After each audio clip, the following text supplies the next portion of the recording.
The first time my daughter-in-law tried to kill me, she did it while calling me dad and tucking a napkin under my chin like I was already halfway to the grave. And as that first spoonful hit my tongue, I got this cold, crawling feeling that if I finished that bowl, something in my life was going to end, and it wouldn't just be dinner. Before I explain what she put in front of me that night, and how I figured out what she was really after, do me a favor. Tap that subscribe button so this story reaches anybody who's ever had to question whether their own family actually wants them around. Because by the time I pushed that bowl away, I knew something was wrong. I just didn't know yet how deep it went. It was a Sunday evening, the kind that used to feel cozy when my wife was alive. The game was on low in the living room. The late light was slanting through the blinds in orange stripes, and my knees were aching the way they always do before rain.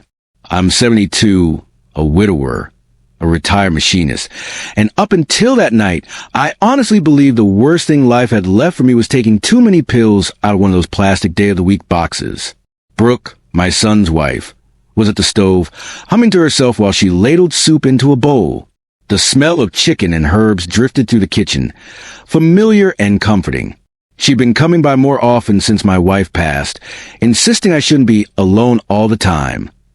I told everyone how lucky I was to have a daughter-in-law who cared that much. "Here you go, Dad," she said, setting the bowl down in front of me with both hands, like it was something precious. She started calling me Dad a lot in the last few months. My real kids don't even call me that anymore. It used to make me feel warm. That night, it made something inside me flinch. I picked up the spoon. My hand shook a little. Age, I told myself. My eyes aren't what they used to be. But I swear I saw her watching me. Not just looking. Watching. Her eyes flicked from the bowl to my face, then back again, like she was waiting for a reaction. "One bite," she urged, smiling. "You've barely eaten this week. Luke says you're looking thin." I blew on the soup, brought it to my lips, and took that first mouthful. It tasted wrong. Not bad, exactly. The chicken was tender, the noodle soft, the carrot sweet. But under it all was this faint metallic tang, like I'd licked the inside of a penny jar. It coated the back of my tongue and slid down my throat with a thickness that made my stomach clench. I frowned, and before I could even say anything, Brooke jumped in. "Too much time," she asked quickly. "I'm still figuring out your taste." I hadn't said a word. She was answering a question I hadn't asked yet. I forced a smile, trying to shake it off. No, it's fine," I muttered. "Just hot." I took another spoonful, slower this time. The metallic taste was still there, stronger. The kitchen felt warmer, the overhead light a little too bright. The hum of the refrigerator turned into a low, irritating buzz in my ears. I set the spoon down, just to give my hand a break, just to get my bearings. Then my heart lurched. It was like someone reached inside my chest and squeezed. Not a sharp pain, more like a sudden, suffocating tightness. The world tilted half an inch. My vision fuzzed at the edges, not black exactly, just wrong. Too soft, too distant. I could feel my pulse in my neck, pounding hard against the skin. "Hey, you okay?" Brooke asked, a little too fast. Her chair scraped the floor as she half stood, hands hovering like she wanted to touch me, but didn't want to commit until she knew what was happening. There was a flicker in her eyes. Panic, yes, but not the kind that says, "I'm scared for you." It was the kind that says, "This wasn't supposed to go like this." My fingers dug into the edge of the table until they cramped. My breaths came short and shallow, like my lungs had shrunk. Sweat prickled at the back of my neck, even though the room was cool. For a second, I thought, well, Frank, this is it. 72 years, and you go out at your own kitchen table eating chicken soup. Probably my blood pressure, I said through numb lips. "Give me a second." "Maybe you should keep eating," she urged softly. Get something in your system. It might help." That sentence shouldn't have sounded strange. Any other time in my life, it wouldn't have. But in that moment, with my heart racing and that metallic taste crawling up the back of my throat, it landed wrong. It sounded rehearsed. It sounded like a line. I looked up at her. Her smile didn't reach her eyes. Her shoulders were too relaxed, like she was trying to look casual. Her gaze kept dropping to the bowl, like she was wondering how much I'd eaten, calculating something only she understood. Maybe later, I said, pushing the bowl an inch away. Her fingers tightened around the back of the chair, the knuckles going a little white. It was a tiny change, but I saw it. A flash of something. Disappointment? Annoyance? Crossed her face before she smoothed it over. Well, we don't want to go to waste, she said lightly, sliding the bowl back toward me. Why don't I put it in the microwave in a bit if it gets cold? Her voice was sweet, the way you talk to a child you're trying to manage. My skin crawled. I focused on my breathing. In, out. In, out. The tightness in my chest eased just a little. The dizziness settled into a steady, unpleasant wobble, like I was standing on a boat instead of my own worn kitchen floor. Maybe I was overreacting. Maybe I was just an old man scared of his own mortality. I'd been tired lately, forgetful. Some days the grief of losing my wife hit me like a wave and knocked me flat. Maybe my body was just protesting, and I was looking for patterns in shadows. But the way she watched me, the way she almost seemed to be timing my reactions, the way she'd insisted on cooking for me, shopping for me, organizing my pills, it all started to stack up in my mind like dominoes I'd been pretending not to see. "You sure you're okay, Dad?" she asked, softer now, coming closer, her hand brushing my shoulder. Luke would freak out if something happened to you. The word hit different this time. Dad. My real daughter doesn't call me that anymore. My son barely calls at all. Brooke said it like she owned it, like she'd rehearsed a role and decided what I was supposed to be, or what I was supposed to leave behind. I remembered the paperwork she'd pushed at me a few months earlier, not long after the funeral. "We should update your policies," she'd said. "You know, just in case. I don't want Luke to have to deal with a mess if—" She cut herself off, eyes full of sympathy. I'd been numb then, signing where she'd stuck yellow tabs, thinking I was being responsible. The room swam again, the soup smell growing thicker, cloying. The bowl between us felt less like food and more like a test, a line between breathing and not breathing. My hands trembled so hard I had to tuck them in my lap to hide it. My tongue felt too big for my mouth. There was a buzzing in my ears now, like someone had left the TV on in another room. "Maybe I should lie down," I said, forcing a weak chuckle. Old tickers just reminding me I'm not 30 anymore. She exhaled like she was relieved I'd given her an explanation. "Of course," she said quickly. "I'll clean up. You go rest. I'll bring you some water." She was too eager, too ready to get me away from the table, away from the bowl, away from the evidence. I pushed my chair back, legs unsteady as I stood. The floor seemed a little farther down than usual. I held on to the table until the wave passed, then shuffled toward the hallway. I could feel her eyes on my back the entire time. Not worried, not loving, measuring. At the doorway, something inside me made me look back. She was already at the sink, back turned, pretending to rinse a dish. But her gaze wasn't on the window or the water. It was angled just so, watching my reflection in the glass of the microwave door. I don't know how I knew. Call it instinct, call it age, call it living long enough to recognize when you become a problem someone wants to solve. But in that moment, with my heart thudding unevenly and my tongue coated in that metallic taste, a thought hit me so hard it nearly knocked the breath out of my chest. She's waiting for me to die. Not eventually, not someday. Now, soon. Like it was part of a plan that had been moving quietly in the background of my life, and I'd finally turned around fast enough to catch a glimpse of it. I steadied myself against the doorframe. The hallway seemed longer than usual. The pictures of my kids on the wall blurred as I passed them. A toddler with cake on his face, a little girl in pigtails, my wife holding them both, laughing. All the people I'd spent my life protecting, loving, working myself into the ground for. And now, standing in my kitchen, smiling over a bowl of soup, was someone who had married into that family and, apparently, decided I was worth more gone than alive.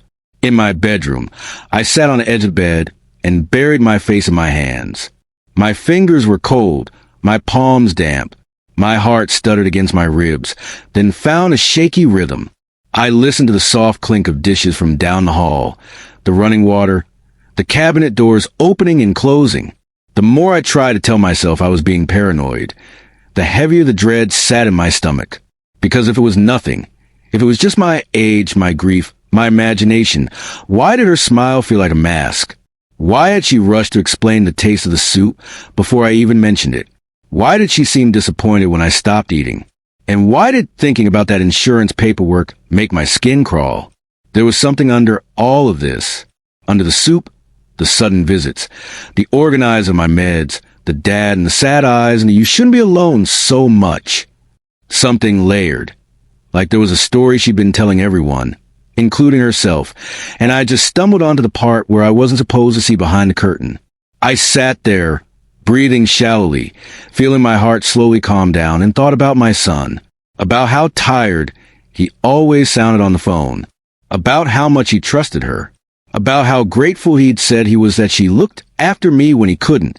What would you do if the person your child married started hovering over your plate, smiling too hard, insisting on being the one who handled your pills and your papers, and your body suddenly started reacting like it knew something your brain didn't want to admit? Because as I sat on that bed, listening to my daughter-in-law move around my kitchen like she already owned the house, one terrifying thought settled in and refused to leave. If I didn't figure out what was really going on and fast, I might not wake up one of these nights to get another chance.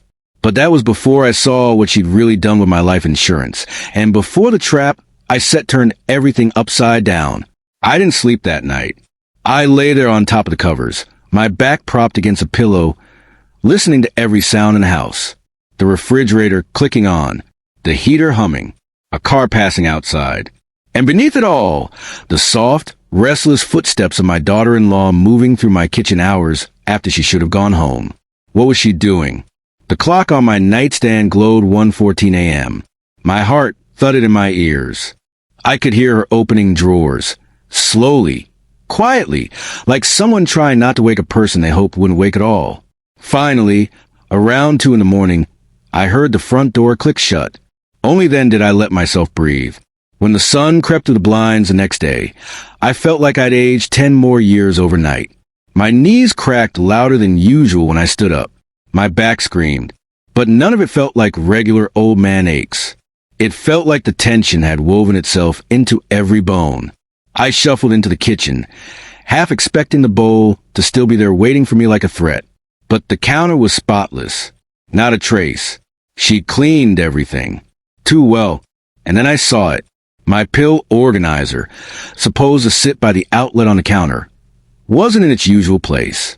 Instead, it was tucked neatly on the far side near the fridge, like someone had picked it up, handled it, and set it down again. A tiny chill ran through me. I picked it up. Monday, Tuesday, Wednesday. The compartments were closed, but something felt off. The Tuesday slot looked slightly misaligned, like someone had snapped it shut in a hurry. I opened it.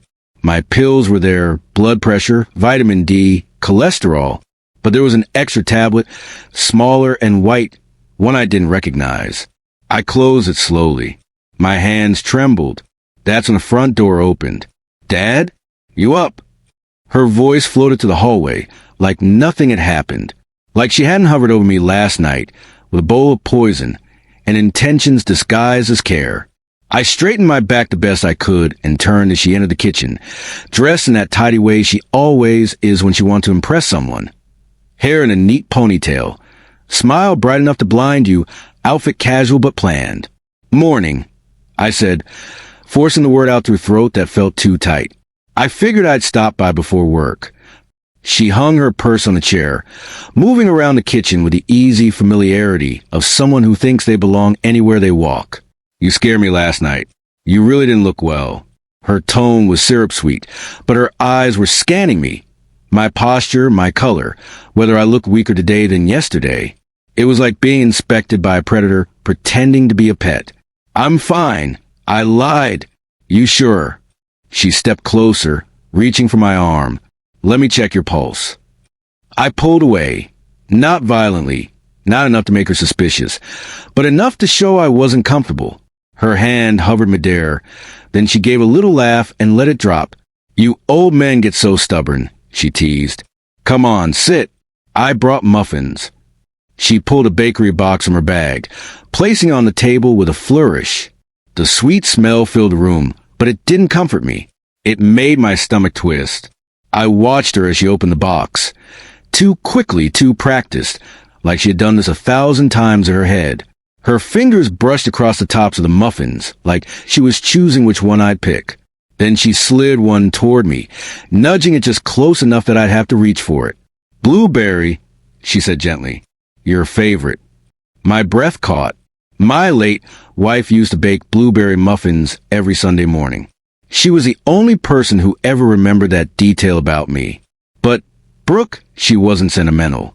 She didn't make bakery runs out of love. She was setting the stage, trying to ease me into another opportunity, trying to make me trust her mouthful by mouthful. I'm not hungry, I muttered, taking a step back. Her eyes flicked, just a flash, to the muffin, then to me. Disappointment, maybe frustration. But she recovered fast. You have to eat something. Come on, Dad. You're not yourself lately. I could feel her watching me too closely, too intensely. Every breath I took seemed to interest her. Every swallow, every twitch of my fingers.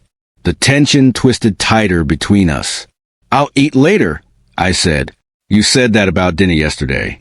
And breakfast. Her voice sharpened just a little, barely noticeable unless you were listening for it. You're getting paranoid about food all of a sudden. My heart jumped.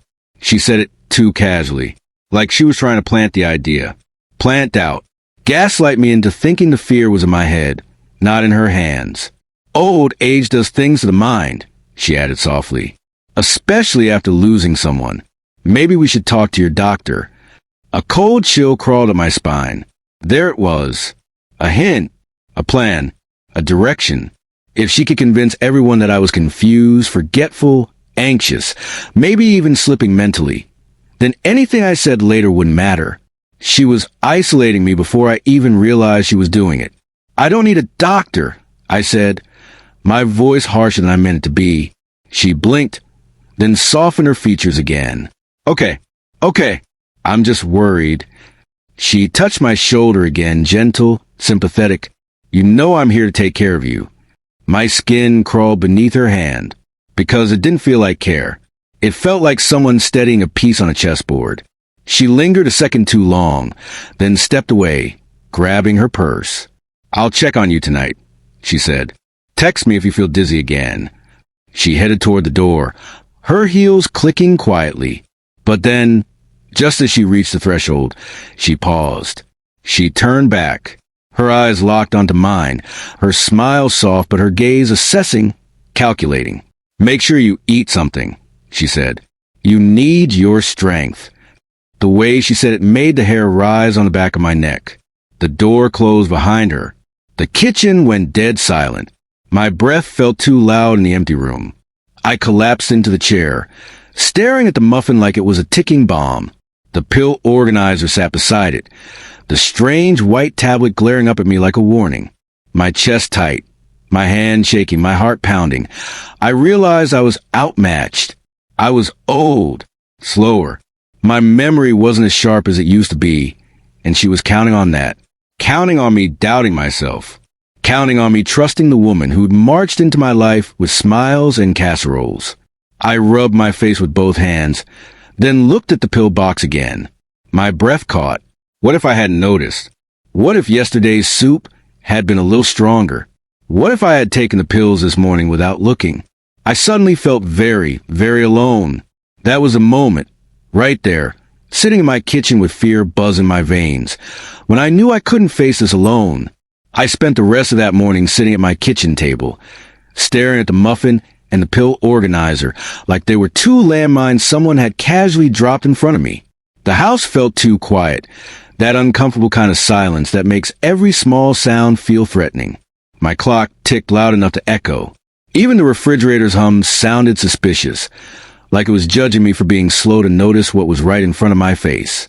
At some point, I realized I was gripping the edge of the table, so tightly my knuckles were white. I forced myself to let go. My hands shook anyway. I needed someone. Not my son, not yet. I love the boy. But he trusted Brooke with the kind of blind devotion you give someone who hasn't shown you their true face. He'd think I was confused or grieving or having a senior moment. I wasn't giving her that advantage. And then it hit me. Marlene, my neighbor across the street. She'd lived there longer than I'd been married. She was nosy, sharp-tongued, stubborn as a mule, and observant. She caught everything. She was the kind of woman who could tell if you'd change your laundry detergent just by walking past your porch. I reached for my phone, but before I could dial her number, I heard a knock at the door. 2 quick raps. Then a pause. Then one more. Marlene's knock. I froze for a second, wondering if I was hallucinating from stress. But no, there was again knock, knock, knock. I forced myself to my feet and shuffled to the door, each step like walking on thick carpet. When I opened it, there she stood, pajama pants, an oversized sweater, a steaming mug in her hand, and eyes sharper than any detective on TV. "You look like hell," she said without a greeting. "Move aside." She brushed past me like she owned the place, muttering under her breath. "Didn't sleep again. Saw your kitchen light come on at 2:15 a.m. Figured something was wrong." I blinked. "You saw that?" She shot me a look. "Frank, I see everything." That small sentence, the confidence, the bluntness, made my chest loosen a little. Not much, but enough that I didn't feel like I was drowning anymore. She set her mug on the table next to the muffin. "All right, what's going on? And don't you dare say nothing." Because the last time I saw a man with that expression, he'd just gotten a call that his mother-in-law was moving in. I swallowed hard. My throat was dry, but the words pushed their way out. "It's Brooke," I said quietly. Marlene didn't even blink. "Of course it is. What did she do?" "Something's wrong with my food," I whispered. "And my pills. I think she's been messing with them." Marlene's head tilted, her eyes narrowing. "Show me." Just like that. No disbelief. No, "Are you sure?" Just immediate attention.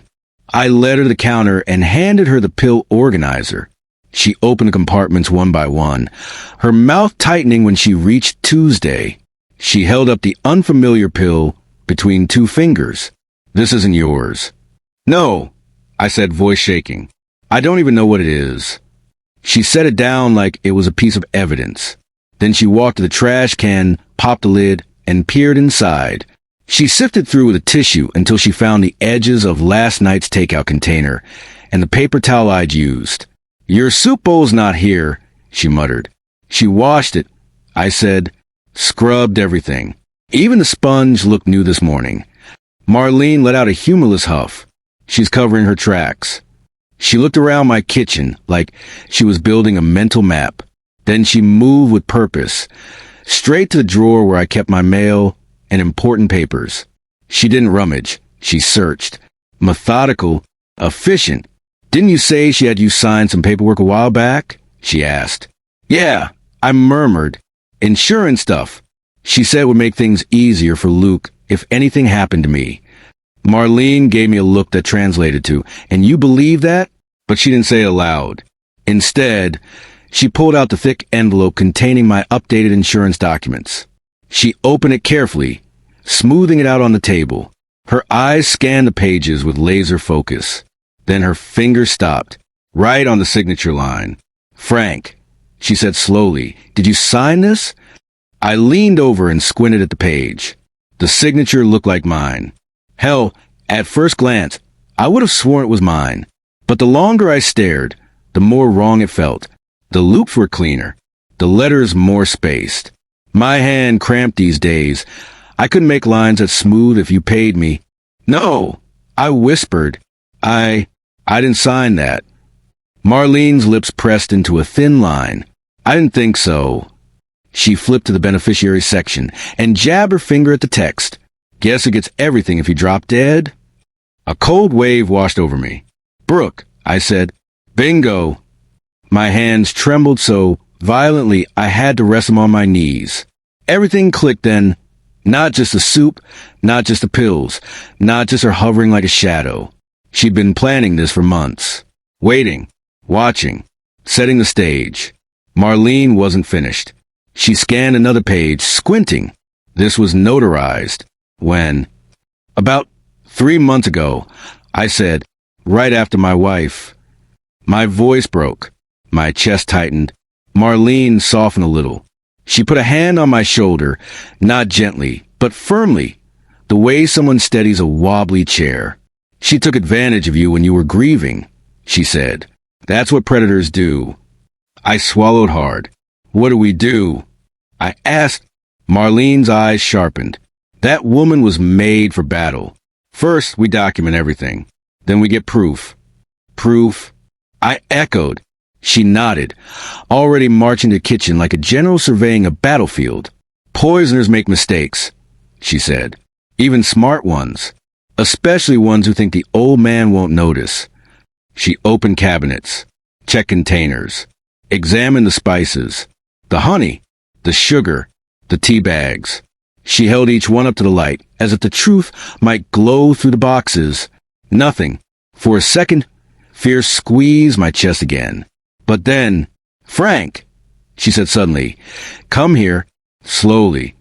I shuffled over, my heart pounding. She pointed at a small residue on the inside rim of my sugar jar, barely visible, a faint chalky dust clinging to the grooves. You use sugar in your coffee? She asked. Every morning.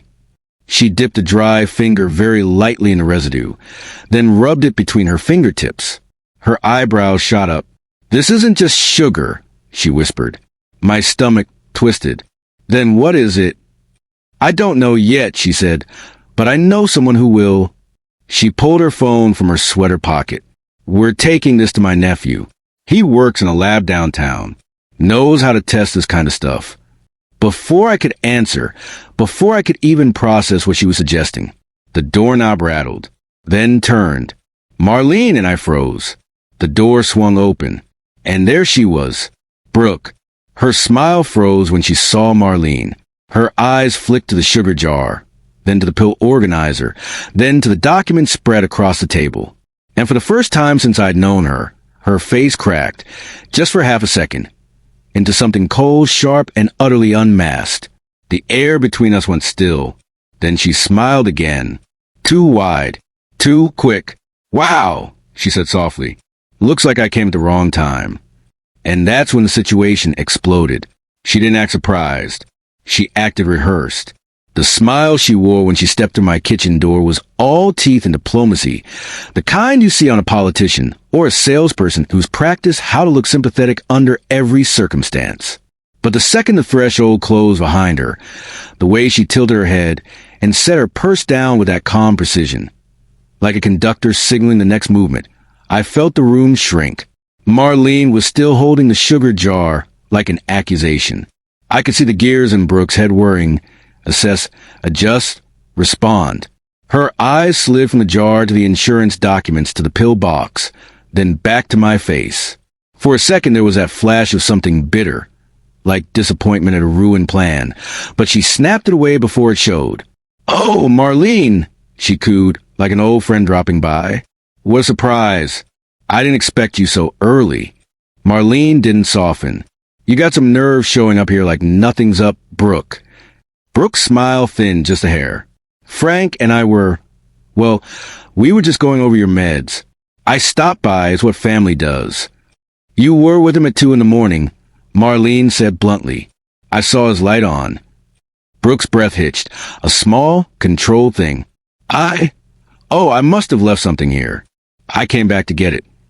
She was playing casual, and Brooke playing casual was dangerous. It meant she'd already rehearsed contingencies for the what-ifs. She'd anticipated witnesses, alternatives, small inconveniences. She had plans within plans. I tried to steady my voice. You shouldn't be back at 2 a.m, I said. You shouldn't be eating the things people make you, she replied, cutting me off with the softest of tones that somehow carried a threat. You're 72, Frank. I worry about you. It was a strange kind of manipulation. Concern wrapped around control. She sounded like a saint and moved like a lawyer. Marlene didn't let her get away. What did you put in the soup last night? She demanded. The room almost vibrated for a second. Brooke blinked as if the question landed on her unexpectedly. Then her face smoothed into practice offense. "Excuse me? I would never." "You would," Marlene said. "Working for his life insurance is not a secret, sweetheart." Brooke's jaw clenched. For the first time I saw anger beyond irritation. Something cold and sharp behind her eyes. She crossed the kitchen in 3 short steps and planted herself between us, talking louder now. Her voice a showman's volume meant to drown out doubt. "You have no right to accuse me," she said. "This is slander. You're trying to ruin my marriage." Marlene's mouth tightened. "I'm trying to save a life." Brooke's hand went into her purse slowly, deliberately. My stomach dropped. I thought at first she might be taking out her phone to call Luke, though why she wanted to see me hysterical I couldn't fathom. But instead she pulled out a sheaf of folded papers, crisp and official looking. She threw them on the table like a gauntlet. "Here," she said, voice cool now. "Let's talk about responsibility. Let's talk about competency." Marlene and I both leaned in. The papers were printed letters, medical forms stamped with clinic logos, even a letter from a social worker someone had hired. The headlines read like a hit job. Concerns about forgetfulness, reports of missed appointments, notes about diminished capacity, and safety risks at home. All typed in formal language that suggested authority. "This is ridiculous," I said. "Those aren't." Brooke cut me off. "Frank, if you'd stop lying to yourself. Luke and I have been worried. You've been confused. You forget your appointments. You left the stove on last week." She leaned in, lower now, softer. "We only want what's best for you." The venom was in the delivery. The words dressed as care, sewn with threads of control. The papers were a lever. If anyone else saw them, they'd sound like a chorus of concerned neighbors and professionals rather than the orchestration of one woman with a motive. Marlene narrowed her eyes. "Who vouched for these reports?" Brooke smiled a slow, clinical smile. "Independent evaluations. I want to make sure, because when you're old, things happen. Sometimes family has to step in for their own good."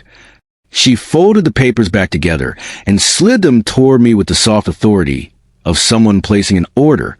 I felt my insides clamp up, a cold, nauseous clamp. The thought formed in my head. Guardianship, power of attorney, phones taken away.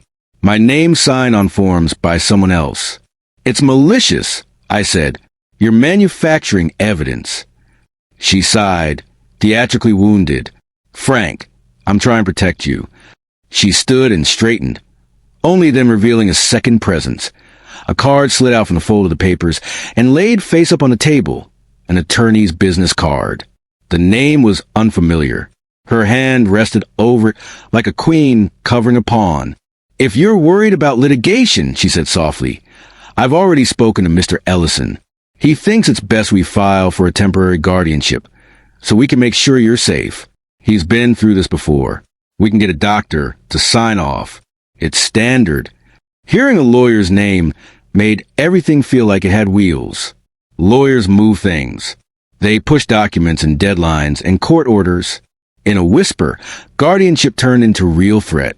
Guardianship meant someone else deciding where I lived, who could visit, what I could do.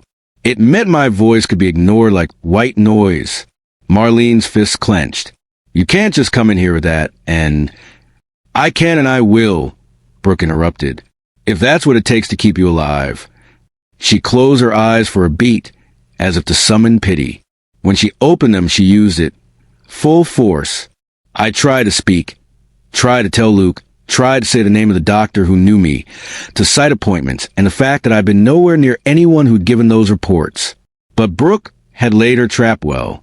The language she used, safety, concern, diminishing capacity, sounded reasonable if you didn't know the motive behind it. It sounded like protection. It sounded like love. That afternoon, the neighborhood became a backdrop to a private war. Rumors started to meander into polite conversation. "Is Frank really unwell?" someone asked on Mrs. Klein's porch.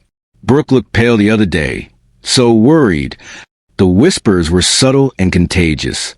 That was the thing I hated most. How easily truth could be smothered by a louder, more convincing lie told with confidence. Then things turned sharp. A knock came on my door, The following morning, there were two men in suits, exuding the calm certainty of people who knew how to close a file. They introduced themselves as representatives from a local eldercare agency and said they had received a complaint about safety concerns in my home. They wanted to evaluate whether I was safe living independently. I stared at them, feeling like a man who just watched someone light a match under his name. "No," I said. "You don't need to." "We're just doing our job, sir," one said. It's standard procedure after reports of missed medications and kitchen safety incidents. The phrase echoed like a hammer. Missed medications. Kitchen safety incidents. That was what they called my life. Reduced to clinical euphemism. The men asked about my daily routine, took a look at my kitchen, and jotted notes on a clipboard. They were polite, efficient, careful. I felt like I was invisible under their pens. Brooke hovered in the background with a look of quiet concern, as if the thought of me being taken into care pained her. She clutched her phone like a talisman, ready to text Luke with a status update that painted me as the fragile elder in need of rescue. Later that week, an envelope arrived from the insurance company. A little note, polite and procedural, mentioning a beneficiary clarification request prompted by a recent update. The words looked innocuous on paper, but when you read them in the light of the other things, the sugar residue, the misplaced pill, the strange medical forms, they felt like a lock clicking shut. Someone had started sewing safety nets around her plan in such a way that any attempt to push back would look like resistance to help. Any protest I made could be reframed as paranoia. Any call to my son could be met with "Dad's been confused."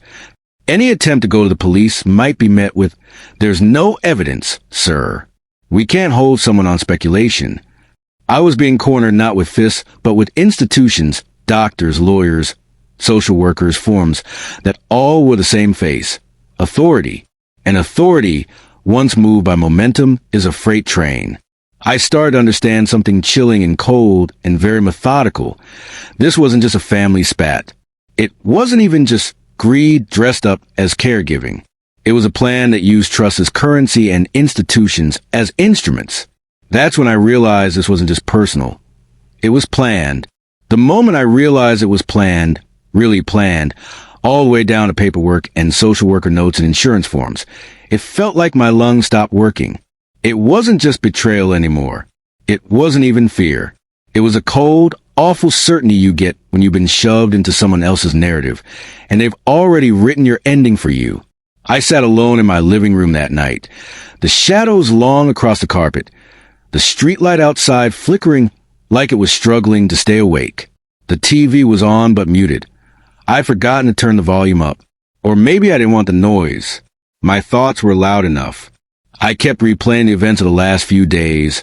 Brooke's too sweet smile, the metallic taste of the soup, the strange pill in my organizer, the forged signature. The look on her face when she walked in and found Marlene helping me. That crack in her expression before she plastered on the smile again. She hadn't been surprised. She'd just been inconvenienced. That terrified me more than anything. I didn't know how long I sat like that, still, quiet, heart thudding. But the doorbell eventually rang. Not a polite ding. A firm press. 2 times in a row.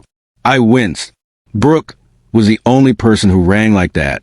For a moment, I debated pretending I wasn't home. But I forced myself up instead, moved slowly to the door and peeked through the peephole. Relief washed through me. It wasn't Brooke. It was Marlene, wrapped in her oversized coat, hair pulled back, glasses sliding down her nose.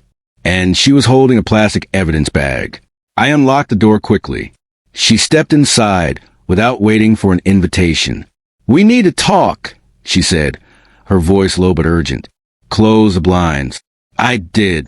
She locked the door behind us. If I didn't know better, I have thought she was preparing for a break-in. "What's that?" I asked, pointing to the bag. She held it up. Inside was a small sample, the sugar residue she'd scraped from the jar earlier. "My nephew analyzed it," she said. My breath hitched. "And?" She sat across from me, leaning forward like we were in a war room planning a counterattack. "It's not arsenic. It's not rat poison.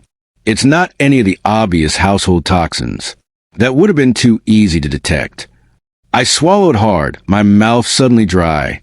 So what is it? It's something called digoxin. The name meant nothing to me. What the hell is that? I whispered. A medication, she said. A heart medication. In small doses, it slows your heartbeat. In larger doses, it stops it. My stomach flipped. I gripped the arms of my chair to keep from sliding off. You're saying she's been dosing my sugar? My coffee? Marlene nodded grimly. Slow. Controlled. Enough to make it look like aging or illness or heart issues.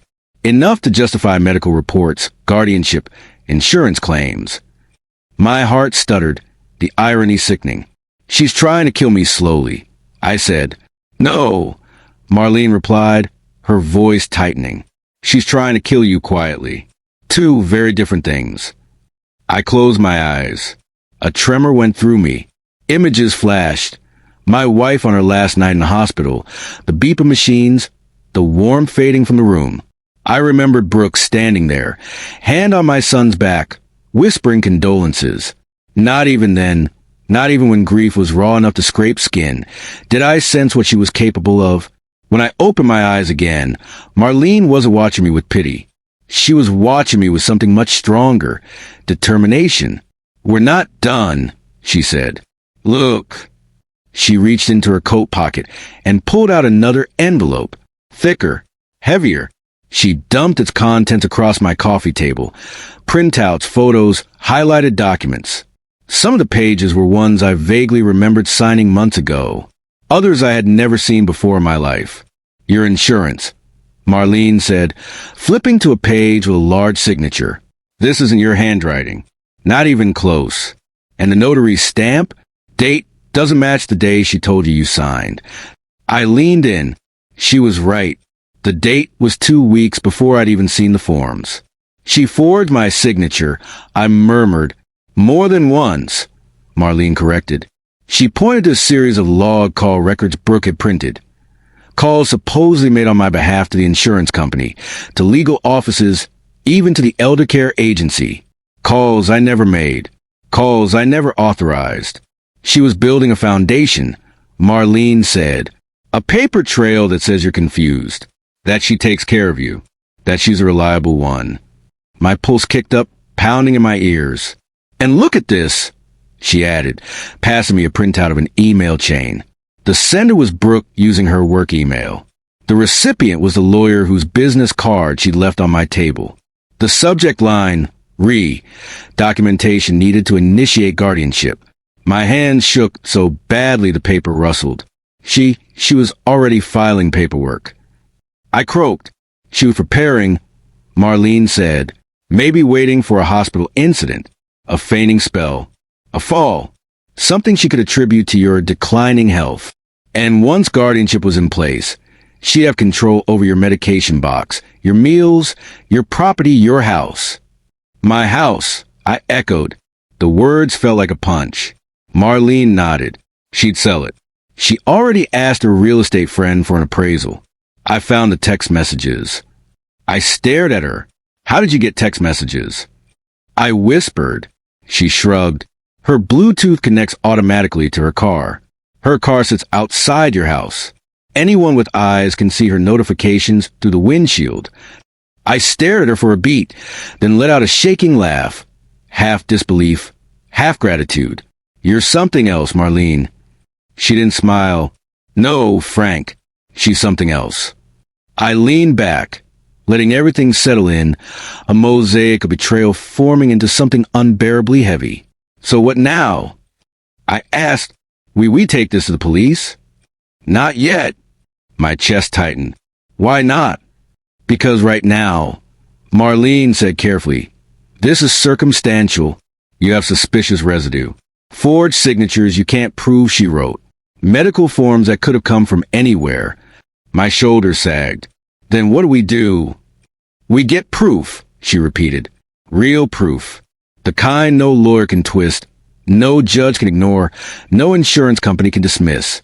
She stood, pacing the room. We need video, audio, a confession, evidence of tampering. Something undeniable. I swallowed. Hard. That's dangerous. It's more dangerous to do nothing, she said simply. She wasn't wrong. I rubbed my eyes, exhausted and wired at once. She'll be back tonight.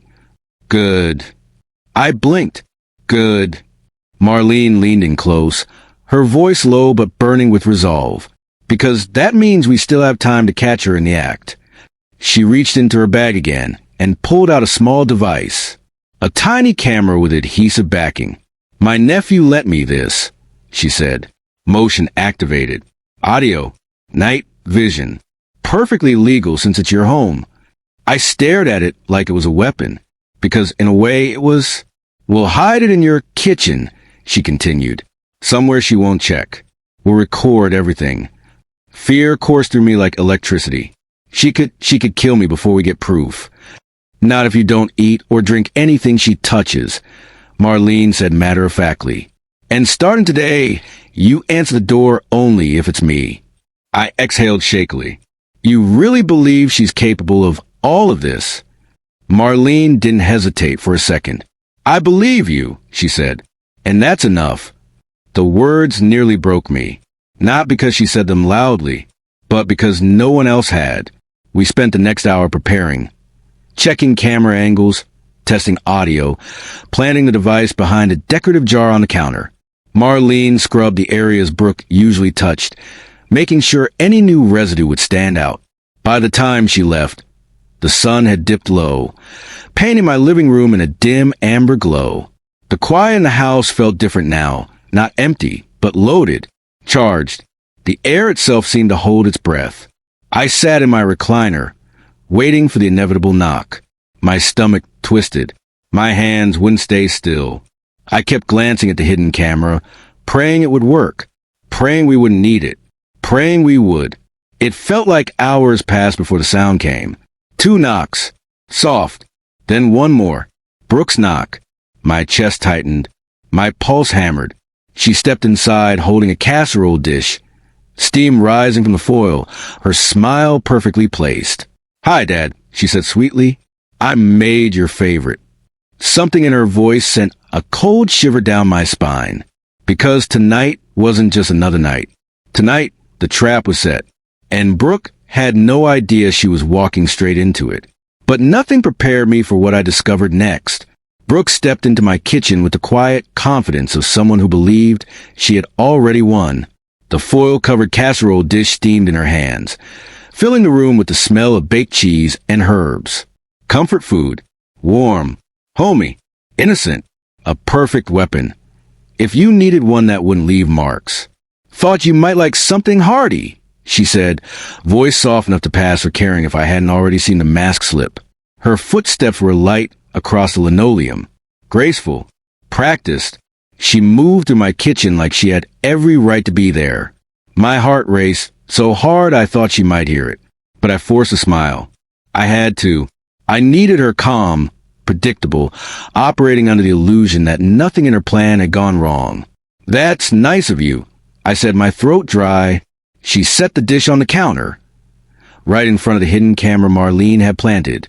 My pulse thudded. If all went well, this would capture everything. Brooke peeled back the foil slowly, theatrically, like she was revealing a masterpiece. Chicken Alfredo bake, she said. Your favorite. It wasn't. My wife used to make it. Brooke couldn't even boil pasta without Googling it. But this wasn't about food. It never was. It smells good, I lied. Her smile brightened. Too much. Too eager. Great. Let me fix you a plate. She moved toward the drawer where I kept utensils, where Marlene had dusted earlier to catch anything new. I watched her hand slide inside, her fingers brushing the surfaces. She didn't know we'd wiped everything clean. Didn't know we were watching for residue. Every move she made felt like a countdown. I stayed leaning on the table, pretending to be tired, pretending not to watch her every step. But inside my chest, fear coiled like a spring. Brooke hummed softly as she plated the food, adding a spoonful of sauce. Then she grabbed the salt shaker, another container we had scrubbed clean earlier, and shook it over the pasta. I held my breath. She set the plate in front of me. I stared at it. Pasta should make your skin crawl, but everything in me screamed to shove the plate away, throw it across the room, run out the door and down the street until my legs gave out. Instead, I lifted my fork. Her eyes lit up. She pulled out her phone casually, too casually, and angled it just right so she could record, pretending to scroll. She wanted a video. Proof that she had given me food. Proof that she had acted responsibly. Proof she'd done her duty. Proof that whatever happened afterward was not her fault. I'll eat in a minute, I said, setting the fork down. Just need to catch my breath. Her smile stiffened around the edges. She masked it well, but the irritation was there, subtle, sharp. Oh, of course, she said. We can talk while it cools. She took a seat across from me, her posture perfect, her hands folded neatly, her gaze fixated, not on the food, on me. She was waiting, measuring, calculating. Dad, she began gently, I want to go over some things with you. My stomach tightened. Things. I asked, feigning confusion. She nodded. Just plans for the future. It might help you worry less. Her tone was soothing, rehearsed. The kind people use on toddlers and dementia patients. I'm not worried, I said. Her smile didn't budge. You should be. You're not doing well. I blinked. I'm fine. You fainted yesterday, she said. And last week. And your memory is slipping. My jaw clenched. She was building a narrative.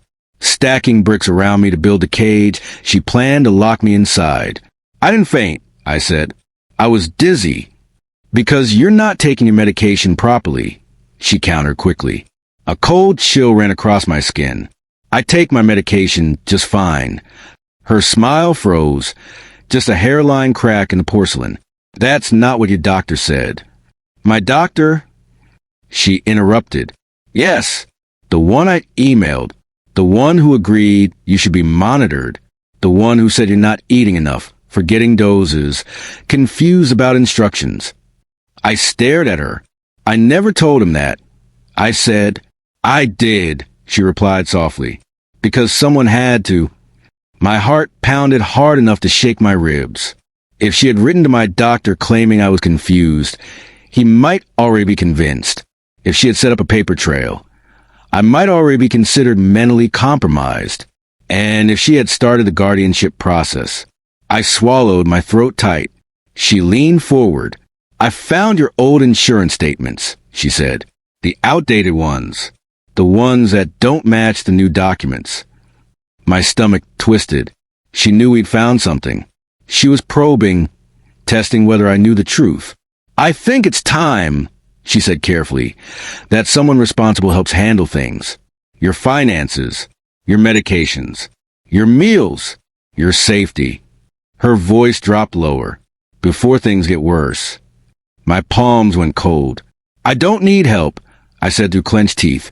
Her expression softened into a pitying mask. Dad, it's okay. So many people your age. Stop calling me that. I snapped. The mask cracked. Just a flicker. Then she recovered. All right, Frank. My name sounded like a threat in her mouth. She sighed, long and dramatic, rehearsed for sympathy. You're making this harder than it has to be. My pulse spiked. What do you want? I whispered, and she finally said it. Control. The words slipped out before she seemed to register it. Her lips tightened immediately, as if she wanted to snatch it back. But it was too late. The room went silent. The clock ticked. Then, almost as quickly as a mistake left her mouth, she covered it with a smile. I mean, stability, she said. For you, for Luke, for our family. You can't keep living alone like this. I stared at her, stunned. She reached into her purse and pulled out a new stack of papers. More forms, more signatures, more traps. I brought these for you to sign, she said. Temporary guardianship, just until you're steadier. No, I said, you haven't even looked. No. Her lips thinned. Frank, I am trying to help. No, I repeated louder. Her eyes darkened.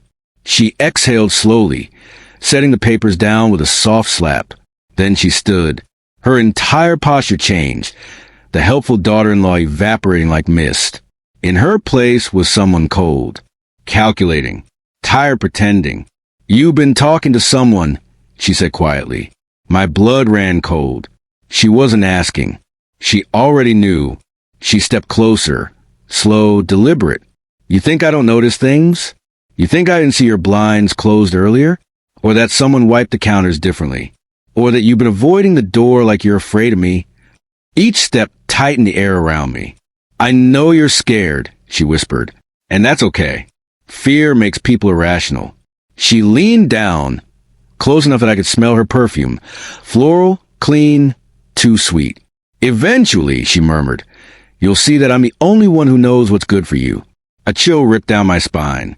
She reached for the plate, still steaming, and nudged it closer. "Eat," she said. My breath stalled. "No." Her jaw ticked. "You need to eat." I swallowed hard. "Not that." She stared at me, really stared. And in that moment, something flashed across her face, something terrifyingly calm. "Oh," she said softly. "I see." She straightened slowly, too slowly. "You think," she whispered, "that you're still in control." Her voice was barely a breath. "You have no idea how far ahead I am." She turned to the counter and lifted the salt shaker again, my heart thudding as she unscrewed the top. She tilted it. White residue clung under the cap. She tightened it again, smiling. "It'll happen," she murmured, "with or without your cooperation." My hands trembled. My pulse roared in my ears. I felt sweat gather on my forehead, dripping down past my temple. The way she said it, the certainty in her tone. She didn't need me to eat tonight. She was planning something else. Something imminent. Something final. And then, a sound split the air. A knock. Sharp. Urgent. Marlene. Brooke stiffened. Her head whipped toward the door. "Expecting company?" she asked coldly. "No," I said. Too fast. Another knock. Brooke moved first. She stepped toward the door with stiff, suspicious movements, her whole body rigid, her breathing controlled. She was about to open it, ready to snap on her mask again, but before she could reach for the knob, "Frank!" Marlene shouted through the door. "Open up. It's important." Brooke froze. Her eyes narrowed. Slowly, she turned back toward me. Something changed in her face. Recognition. Calculation. Realization. "You told her." It wasn't a question. It was an accusation. The blood drained from my face. Brooke's eyes darkened, cold and hollow. She reached out and grabbed the casserole dish with both hands, knuckles white, breath shaking. "Frank," she whispered, "you have no idea what you've done." My heart thundered. Marlene pounded the door again. "Frank, let me in." Brooke moved toward me, slow and terrifyingly calm. I stepped back, pulse exploding, knees weak, breath catching. And that was the moment, the exact second, when everything finally snapped. The moment everything snapped. The whole house seemed to hold its breath. Brooke's fingers tightened on the casserole dish until the foil crinkled. Her eyes, those cold, calculating eyes I'd grown to fear, fixed on me like a lighthouse beam finding its target. For a second I thought she might throw the dish, smash the evidence, run. Then she did something I didn't expect. She smiled, slow, cruel, like she'd rehearsed what to say to a man who finally saw too much. "You shouldn't have," she whispered. The knob jiggled on the front door. Marlene's voice, raw and breathless, bellowed through it. "Open up, Frank, open. For God's sake." Brooke's face changed and, quicker than I could follow, panic flickered behind her practiced calm. She set the casserole down with hands that trembled. "Frank," she said a little too loud, "why is Marlene screaming?" I don't know what possessed me. Age, fear, that dull kind of stubbornness that's in my backbone my whole life. But I pushed back from the table and walked toward her. Every step felt like I was walking through syrup. My knees complained. My heart felt like it wanted to leave my chest and run out the door. "Why?" I asked. My voice came out smaller than I wanted. "Why would you do this?" Her smile faltered. For the first time I saw the calculation gone thin, like paint flaking off a wall. "You don't understand," she said. "You don't see the whole picture." "Then make me see." I snapped. "Tell me now." She opened her mouth, then closed it. The room felt too small. The hidden camera sat in its little slot on the counter, innocent and mechanical, recording every second. Marlene's nephew had done his work well. We had night vision, audio, motion trigger, everything. If Brooke had any plan that depended on secrecy, it was dead now, buried under the little plastic eye that had watched her move like a spider stalking a fly.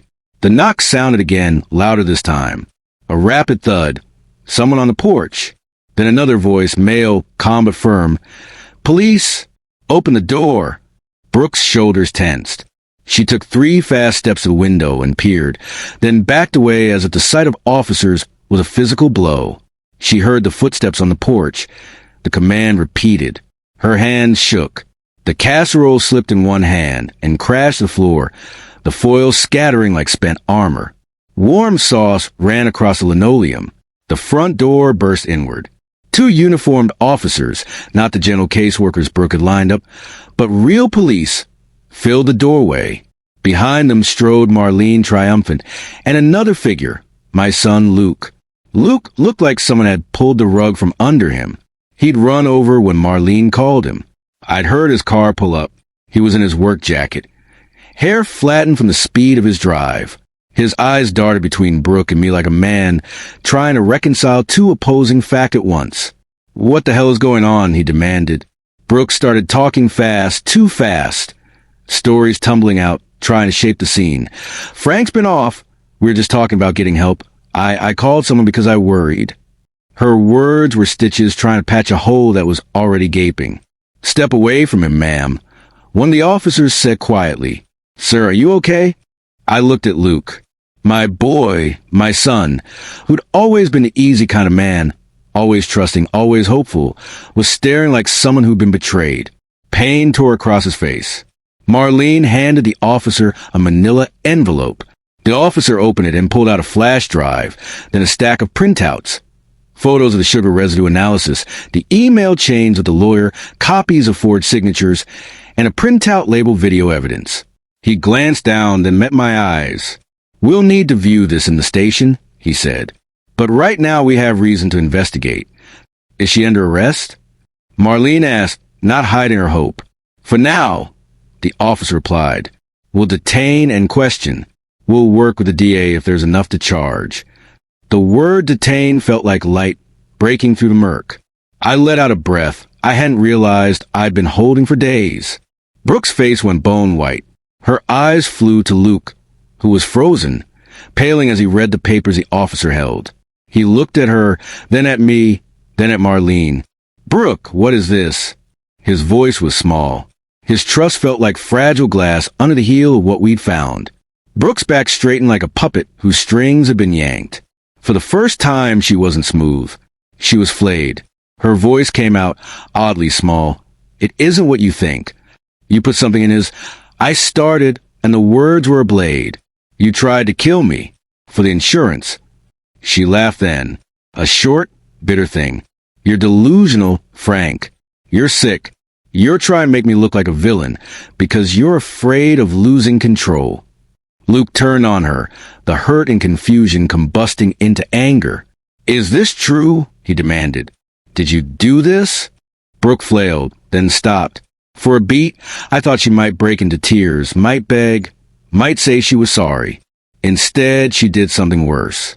She spat a lie with such venom, it was almost comical. "He's lying. He's plotting. He's trying to ruin me." The officer stepped forward. "Brooke, you need to come with us for questioning." She didn't move. Pride flared in her expression like a banner. "You'll do what? Take me away on accusations?" The officer's patience thinned. He reached for her wrist. She jerked, then swung, attempting to elbow the officer.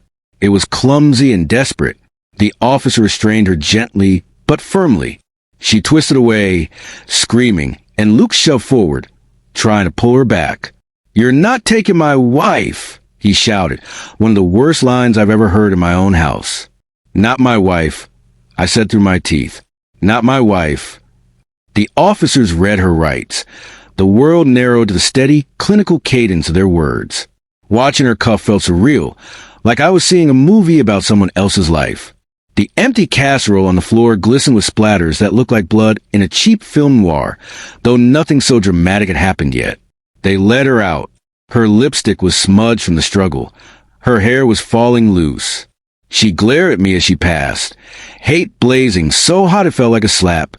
Luke stood in the doorway, hands useless by his sides. He looked at me, then at the ground, then back. For a long moment he said nothing. Then he sank onto the porch step like a man who'd had his knees cut out from under him. Later at the station, we watched the video from the camera and evidence room light. Brooke moving to the kitchen, the tilt of the salt shaker, the way she handled the sugar jar, the careful placing of pills into a cup when she thought no one was watching. In the footage, she spoke to herself in a low, quick whisper, an unguarded moment where she muttered about closing the gap, about making it look natural, about getting him checked so papers go through. Hearing her voice, normal and unadorned, admitting a plan, felt like lightning. The recording was a knockout blow. The officer played it for Luke. I remember his face folding in on itself, disbelief turning to fury, to grief. He clutched his head, then put his hands over his face like he was trying to block out a sun. Brooke was charged with attempted poisoning, fraud, and forgery. The DA took an interest when the forged signatures in the insurance papers matched the pattern uncovered by Marlene's detective work, and when the lab report confirmed digoxin in the sugar residue. There would be a hearing, a bail hearing, maybe a trial. Legalese and slow calendars would come next, with their clanking bureaucratic teeth. But the first necessary action had been taken. She was no longer free to move through our lives and our kitchen. In the weeks that followed, the neighborhood that had once whispered about my declining health whispered different things. About the courage of a nosy neighbor who refused to be polite. About the old man who refused to be written off. People brought casseroles, store-bought, thankfully. Flowers, casseroles, and casseroles of the kind with zero mystery. Mrs. Klein clucked like a hen, saying she'd always known something was off. Luke didn't talk for 3 days. Then, one dawn, he sat on my porch with a paper cup of coffee between his hands. His face had a sleepless look I'd seen only once before, the night my wife died. He looked at me and he said, "Dad, I'm so sorry. I should have seen it." I let him say it 100 times. I let him have the grief. I let him lean his head on my shoulder like a boy again. The old role of parent returned for a moment, giving shelter to a man who needed one. Brooke's arraignment was a show of sorts, a parade of formal statements. The DA's office laying out the government's view. Intent, premeditation, forgery, attempted harm for financial gain. She pleaded not guilty initially, as many do, but the evidence was stacked. The video, the lab report, the fabricated medical documents, the call records, the forged signatures. It didn't look good. At the hearing, I stood to speak. My voice shook. My hands were steady. I told the judge what I had lived through. The soup, the pills, the signatures, the suffocating sense that someone had written my ending in a neat, black pen. I didn't say I wanted vengeance. I said I wanted safety. I said I wanted the law to do its job. The judge listened, then nodded. "The court will take these matters seriously," he said, and I felt something like relief crash through me, like the first rain after a long drought. Months passed. There were depositions, counsels, and a cascade of small, heavy moments that make up legal business. Expert witnesses, cross-examination, procedural delays. But each time Brooke's lawyers tried to muddy the waters, claiming misunderstandings, plausible deniability, slanders, they met the concrete pile of evidence we'd built. The camera's footage, the lab analysis, the forged documents traced back by handwriting experts. Finally, in a small courtroom that smelled faintly of old coffee and disinfectant, the case reached a point where pleading made more sense than risking a trial that could only end one way. Brooke's attorney negotiated a plea, admission to some charges in exchange for a reduced sentence and restitution. It wasn't everything justice could have looked like. The law rarely makes our stories tidy, but it removed her ability to hurt anyone else, to walk back into our lives with a smile and clean hands. When the sentence was handed down, the judge's voice calm and authoritative, I felt an enormous weight lift from my shoulders. She would spend time where she couldn't touch my pills, my papers, my life. She would be supervised. She would lose the house she'd hoped to inherit. She would have to answer for what she'd intended to do. In the hallway outside the courtroom, Luke hugged me like a son does when he needs a father more than anything else in the world.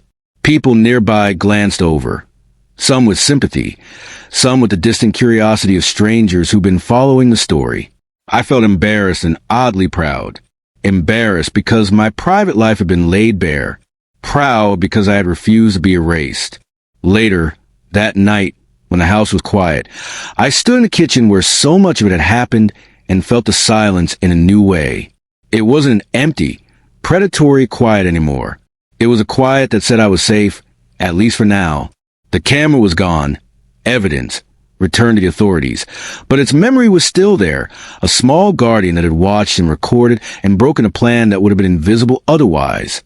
I thought about the fragile line between trust and betrayal, about how easy it is for someone with an agenda to strap a smile on and convince everyone they're the hero. I thought about Marlene, who'd been stubborn enough to knock at 2:15 a.m. and nosy enough to notice an extra pill. I thought about my son and how trust can make you blind. And I thought about myself, an old man who'd been given a new breath of life by a neighbor's stubbornness and by the small plastic eye behind the sugar jar. It took a long time to feel like the man I was before that soup. But the first time I walked into the kitchen afterward and didn't flinch at the sight of the pot on the stove, it felt like a small victory. There were still papers to sign, legal forms to restore control, a power of attorney to correct, bank accounts to audit. There were emotional repairs that took years. But the cage was open. And just like that, it was finally over. The strangest part of surviving something like that is how normal things feel afterward. The same house, the same rooms, the same kitchen table, the same morning light through the curtains. But everything lands differently. It wasn't immediate. That first week after sentencing, I kept waking up before dawn with my heart pounding, instinctively listening for footsteps in the hallway. There weren't any, of course, just old pipes, settling wood, and the memory of fear lingered in my chest like leftover smoke. Sometimes I'd open my eyes and, for a few seconds, forget everything had changed. Then reality would catch up, like a hand on my shoulder, reminding me I was safe. But that's what healing looks like. Not a clean break. Not a switch flipping to okay. It's slow. It's messy. It's learning how to breathe again without checking every corner of the room. Marlene came over almost every day at first. Not to interrogate or strategize anymore, but just to sit with me. Sometimes she brought her crossword puzzles. Sometimes she made tea and we drank on the porch. Sometimes she didn't say a word, just sat in her favorite old lawn chair with that stubborn look of hers that meant, I'm not letting you fade into the background. She never once said, I told you so. She had every right to, but she never did. Luke came too more quietly, more hesitantly. He carried guilt like a weight around his neck, one he wasn't sure how to put down. One evening he showed up with 2 coffees and a small bag from a hardware store. What's that? I asked. New lock, he said, holding it up. A better one. We installed it together as the sun dipped behind the houses. When we finished, he stood there with his hands on his hips, studying the door like it was something he could fix more than once. Then he said, Dad, I'm sorry I didn't listen sooner. I rested a hand on his shoulder. You trusted your wife, I said softly. That's what a good man does. He swallowed hard. I should have trusted you too. I didn't have an answer for that, not a perfect one.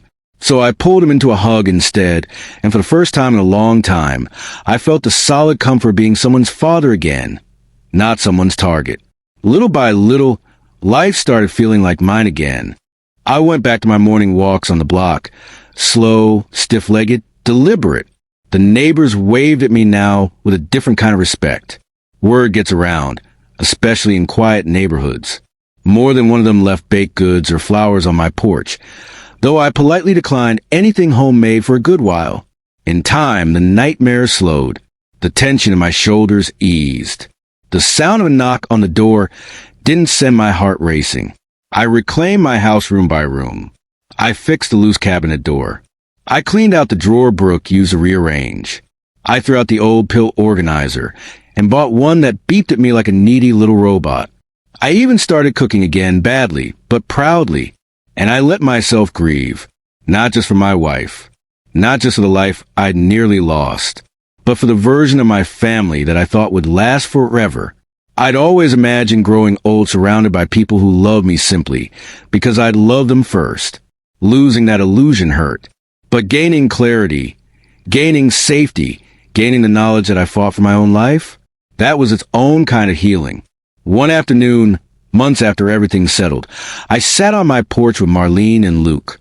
The sky was pink and low, the kind that makes you feel like the world is quieting down around you. Marlene was complaining that her nephew still hadn't returned her Tupperware. Luke was tinkering with a bird feeder.